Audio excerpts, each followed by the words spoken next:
Hello friends, कैसे हैं आप लोग। फ्रेंड्स, आज हम बात करेंगे कि योग शब्द का क्या मतलब है, मेरी लाइफ में योग करके क्या क्या चेंजेस आए हैं और योग का मेन एम यानी लक्ष्य क्या है। शुरुआत करते हैं योग शब्द के मतलब से। दरअसल योग शब्द के 3 मतलब होते हैं। पहला मतलब होता है जुड़ना, जिसे कि मैथ्स में एडिशन होता है, एस्ट्रोलॉजी यानी ज्योतिषी में गुणों का मिलना होता है, स्पिरिचुअलिटी में सोल का सुप्रीम सोल से मिलना होता है। योग का दूसरा मतलब है अपनी इंद्रियों पे काबू पाना, यानी कि अपनी सेंसेस को कंट्रोल करना। हमारी टोटल 11 सेंसेस होती हैं। 5 होती है कर्म इंद्रियां जिनसे हम काम करते हैं, 5 होती है ज्ञान इंद्रियां जिनसे हम नॉलेज एक्वायर करते हैं, और जो हमारी 11th इंद्री होती है वो होता है हमारा मन। योग का तीसरा मतलब होता है समाधि यानी लिबरेशन। इस पॉइंट को मैं आप वीडियो के एंड पार्ट में डिटेल में एक्सप्लेन करूंगी। अब बात करते हैं कि योग करने से मेरी लाइफ में क्या क्या चेंजेस आए हैं। उससे पहले मैं आपको बता देना चाहती हूँ कि बचपन से ही मुझे आत्मा, परमात्मा, जीवन, मरण जैसे शब्दों में बहुत ज़्यादा दिलचस्पी थी।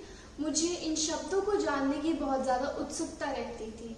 वहीं से मैंने जान लिया था कि मुझे लाइफ में कुछ ऐसा करना है जिससे मैं अपने जीवन की सच्चाई को जान पाऊँ, यानी कि लाइफ की रियलिटी को जान पाऊँ, और साथ ही साथ अपने समाज को, अपनी सोसाइटी की हेल्प कर पाऊँ। इसीलिए मैंने 12th के बाद नीट की परीक्षा दी और वहाँ से मैंने Morarji Desai national institute of योग में एडमिशन लिया और वहाँ से मेरी प्रॉपर योग की जर्नी शुरू हुई। तो अब मैं आप लोगों को बताऊंगी कि ऐसे कौन कौन से पॉइंट्स हैं जिससे मेरे जीवन में बदलाव आया योग करने से। तो पहला पॉइंट है जो गीता से सीखा मैंने, वो कहता है कि समत्वम योग उच्यते, जिसका मतलब है आपको हर परिस्थिति में स्टेबल रहना चाहिए, यानी कि अपने दिमाग की स्थिरता रखनी चाहिए। साधारण रूप में हमारे साथ क्या होता है कि अगर हमारे साथ बहुत ज़्यादा कोई खुशी वाला मोमेंट होता है या हम कहीं जीत जाते हैं, तो वो जो खुशी होती है वो हमारे सर पे चढ़ जाती है और हम अपने नेक्स्ट कमिटमेंट्स को, यानी कि आने वाले कमिटमेंट्स को भूल जाते हैं। वहीं दूसरी ओर अगर हमारे साथ कुछ दुखी वाला मोमेंट हो जाता है या हम कहीं हार जाते हैं, तो वो जो दुख है वो हमारे सर पे चढ़ जाता है और हम अपने आने वाले कमिटमेंट्स को भूल जाते हैं। तो योग कहता है कि ये दोनों ही स्थिति बेकार है। हमें स्टेबल स्थिति में रहने का प्रयास करना चाहिए। दुखी वाले मोमेंट में ज़्यादा दुखी नहीं होना चाहिए और सुखी वाले मोमेंट में ज़्यादा सुखी नहीं होना चाहिए। जो दूसरा पॉइंट है वो भी मैंने गीता से सीखा है। उसमें श्री कृष्ण अर्जुन से कहते हैं कि आप कर्म कीजिए लेकिन फल की चिंता मत कीजिए। साधारण रूप में अगर हम कोई भी कर्म करते हैं तो हम बाद में सोचते हैं कि उसका रिजल्ट कैसा होगा। हम सोचते हैं कभी कि अच्छा होगा, कभी सोचते हैं कि बुरा होगा। फ्रेंड्स, मैं आप लोगों से कहना चाहूँगी, आप काम करके 100% दीजिए और उसके बाद सोचने का कोई मतलब नहीं है, क्योंकि आप रिजल्ट को चेंज नहीं कर सकते हैं। गीता में कहा गया है कि आप का जो रिजल्ट है वो खाली आपकी मेहनत पर डिपेंड नहीं करता है, वो डिपेंड करता है आपकी पास्ट लाइफ पे, आपके पास्ट लाइफ के कार्मिक अकाउंट से, आपकी पास्ट लाइफ के संस्कार से। तो अगर आपका रिजल्ट अच्छा नहीं हुआ है तो निराश मत होइए, उस गलती से सीख लीजिए और आगे लाइफ में बेहतर करने का प्रयास कीजिए।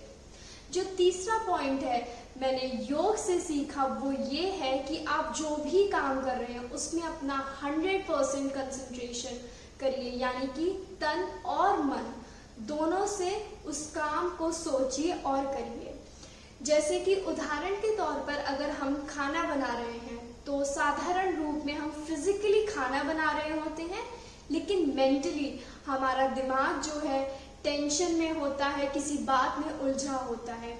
तो वो जो वाइब्स हैं वो खाने में ट्रांसफर हो जाती हैं और जो भी उस खाने को ग्रहण करेगा उसका जो नेचर है, उसका जो मन है वो भी टेंशन वाला और उलझनों से भरा हो जाएगा। वहीं दूसरी ओर अगर आप खाना बनाते समय अपना मन उसमें डालेंगे, अपना प्यार डालेंगे, अपनी पॉजिटिव वाइब्स उसमें डालेंगे, तो जो भी उस खाने को ग्रहण करेगा उसका मन भी प्योर और पॉजिटिव हो जाएगा।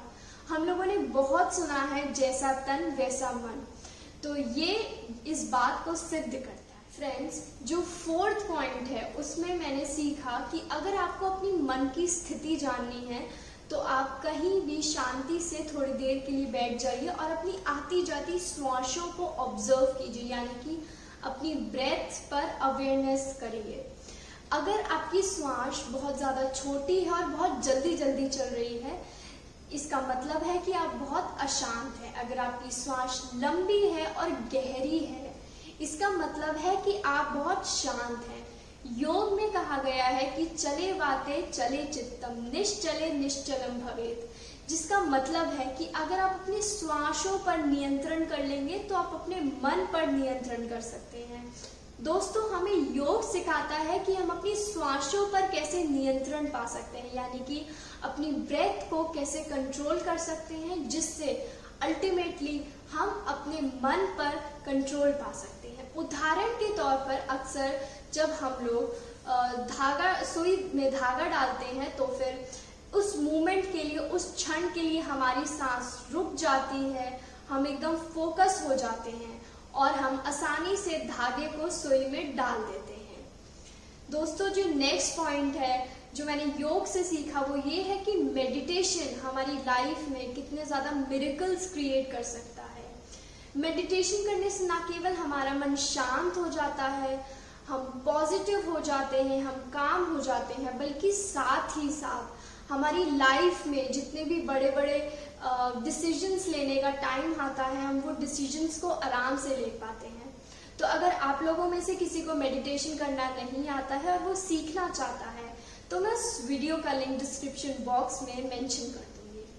फ्रेंड्स, जो नेक्स्ट पॉइंट मैंने योग से सीखा वो ये है कि संकल्प से आपकी सिद्धि होती है, यानी कि हमारा जो ब्रेन है वो डिफ्रेंशिएट नहीं कर पाता है आपके थॉट्स और आपकी रियलिटी के बीच में, जिसका मतलब है कि आप जैसा सोचेंगे वैसा आप बन जाएंगे। यहाँ पे लॉ ऑफ अट्रैक्शन बहुत ज़्यादा वर्क करता है। फॉर एग्जाम्पल, अगर आप लोगों में से कोई बहुत ज़्यादा गुस्सा करता है तो आप डेली दिन में सुबह शाम खाना खाने से पहले बोलेंगे कि I am a peaceful soul, तो आप डेफिनेटली पीसफुल बन जाएंगे, आपका गुस्सा बंद हो जाएगा। तो आप लाइफ में जैसा भी अपने आप को देखना चाहते हैं वैसा आप डेली सुबह शाम खाना खाने से पहले बोलिए, आप निश्चित रूप से वैसे बन जाएंगे। जो नेक्स्ट पॉइंट मैंने योग से सीखा वो ये है कि आपकी इनर ब्यूटी कितनी ज़्यादा मैटर करती है आपके रिलेशनशिप्स को हेल्दी बनाने के लिए। उदाहरण के तौर पर, अगर आपके सामने कोई ऐसा इंसान खड़ा है जो आपको पसंद नहीं है, लेकिन आप मुंह से उसकी बहुत ज़्यादा तारीफ कर रहे हैं, तो उससे कोई मतलब नहीं है, क्योंकि हमारे जो वाइब्स हैं, जो एनर्जी है, वो हमेशा एक्सचेंज होती रहती है एक दूसरे से। अगर हम उसके कांटेक्ट में आते हैं तो वो निश्चित रूप से आपकी वाइब्स को कैच कर लेगा और आपकी जो शब्द हैं उसका उस पर कोई प्रभाव नहीं पड़ेगा। दोस्तों, हम में से बहुत से लोग योग को सिर्फ आसन और प्राणायाम के रूप में देखते हैं। दोस्तों, मैं आप लोगों को बता दूं कि अगर आप खाली आसन और प्राणायाम करते हैं तो आपका योग अधूरा है। योग का बहुत महत्वपूर्ण पार्ट है ध्यान।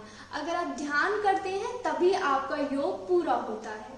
दोस्तों, जो आसन और प्राणायाम है वो खाली आपको फिजिकली और मेंटली प्रिपेयर करता है योग के अल्टीमेट गोल को अचीव करने के लिए। आसन करने से आप फिजिकली बहुत ज़्यादा स्ट्रेंथ आ जाती है, आप बहुत ज़्यादा फ्लेक्सिबल हो जाते हैं। और प्राणायाम करने से आप मेंटली स्ट्रांग हो जाते हैं, आपका मन स्थिर हो जाता है। दोस्तों, जो योग है उसका जो अल्टीमेट एम होता है, जो अल्टीमेट लक्ष्य होता है, वो है जीवन मरण का जो चक्रव्यूह है उससे मुक्ति पाना, यानी कि जो आपकी बर्थ और डेथ की साइकिल्स चलती जा रही है उससे लिबरेशन पाना, उससे छुटकारा पाना। दोस्तों अभी हम कलयुगी जीवन में जी रहे हैं। गीता के हिसाब से अभी इस कलयुग जीवन को खत्म होने में बहुत ज्यादा टाइम है, तो तब तक आपकी जो ये जीवन मरण की साइकिल है ये चलती रहेगी। और अगर आप जिएंगे तो आप कर्म करेंगे, और अगर आप कर्म करेंगे तो आपकी बॉडी में संस्कार इकट्ठे होंगे, और यही संस्कार आपके दुखों का कारण है, आपके जितने भी कष्ट हैं जीवन में उसका कारण है। तो योग एक मार्ग है जिससे आप इन सारे दुखों से छुटकारा पा सकते हैं, जीवन मरण के चक्रव्यूह से मुक्त होकर। तो फ्रेंड्स, ये थे कुछ पॉइंट्स जो अभी तक मैंने अपनी योगा की जर्नी में सीखा। मैं ऐसा नहीं बोलूंगी कि ये मिरेकल्स एक दिन में क्रिएट हो गए। मैंने कुछ दिन योग का अभ्यास किया और तब जाके धीरे धीरे मैंने अपने आप में बदलाव महसूस किए। मैं आशा करती हूँ ये सुनकर आप लोग भी अपने पूरे दिन में योग को थोड़ा टाइम जरूर देंगे, योग को अपने जीवन शैली में जरूर उतारेंगे। और अगर आप लोगों की लाइफ में कोई चेंजेस आते हैं तो मुझे कमेंट सेक्शन में जरूर बताइए। सो फ्रेंड्स, ये था आज का वीडियो। आई होप आप लोग को ये वीडियो पसंद आया होगा। अगर आपको आया ये वीडियो पसंद तो लाइक, शेयर एंड सब्सक्राइब करना मत भूलिएगा, और साथ ही साथ बेल आइकन को प्रेस करना ना भूलिएगा, ताकि जब भी योग डाइट से रिलेटेड कोई वीडियो आए तो आपके पास सबसे पहले पहुंचे। Thanks for watching this video.